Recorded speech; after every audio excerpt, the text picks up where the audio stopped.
সালিসি ট্রাইব্যুনালের রায় অমান্য করে নির্বাচন করার অভিযোগ এনে ভোট বর্জন করেছে সম্মিলিত ব্যবসায়ী পরিষদ প্যানেল। নির্বাচনের সবশেষ পরিস্থিতি জানাতে আমাদের সাথে এই মুহূর্তে যুক্ত হয়েছেন হাজেরা শিউলি। শিউলি, নির্বাচনের কয়টি প্যানেল এবার অংশ নিচ্ছে আর একাংশের বয়কটের কারণ কি?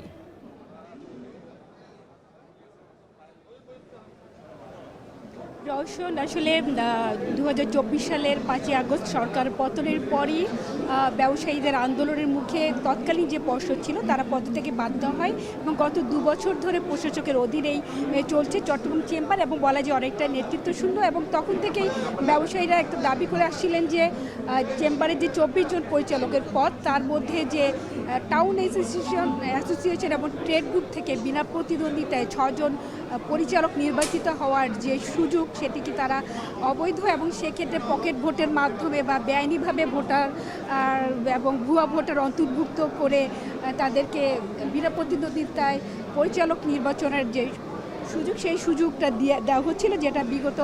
সময়ের যে চেম্বারের সভাপতি এবং সহসভাপতি ছিলেন তৎকালীন মাহবুব আলম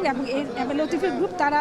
5 বার অনেকটাই সেভাবে বিনা প্রতিদ্বন্দ্বিতায় পকেট ভোটের মাধ্যমে আসলে 2টি গ্রুপ থেকে 6 জন পরিচালক নির্বাচিত হয়ে আসছিল এবং অনেকটা বিনা ভোটেই তারা বিনা প্রতিদ্বন্দ্বের চেম্বারের নেতৃত্ব নির্বাচিত হয়ে আসছিল। এবং সেই ধারা থেকে বের হয়ে এসে সবার অংশগ্রহণের মাধ্যমে এবং ভোটাররা যেন ভোটাধিকার প্রয়োগ করতে পারে সেই দাবিতেই কিন্তু দীর্ঘদিন ধরে তারা আন্দোলন করে আসছিলেন এবং সেটার জন্য চট্টগ্রাম চেম্বারের যে ট্রেড এবং টাউন অ্যাসোসিয়েশন এই 2টি গ্রুপকে বাদ দিয়ে তারা চেয়েছিলেন যে সরাসরি ভোটে 6 জন পরিচালক নির্বাচিত হবে, অন্যান্য যে 18টি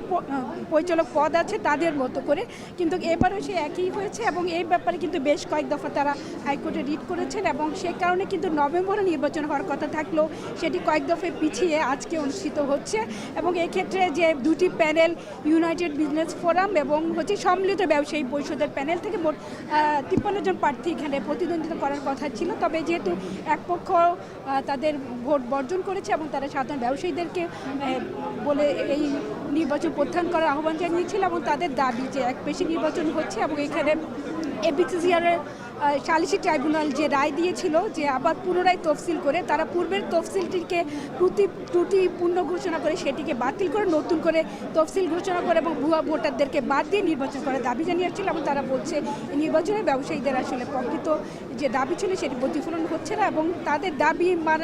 না মানার কারণে তারা নির্বাচন বর্জন করছে। তবে এখন পর্যন্ত বলা যায় 200 থেকে 300 ভোট পড়ছে এবং প্রার্থীদের কর্মী সমর্থকদের উপস্থিতি ব্যাপক দেখা যাচ্ছে।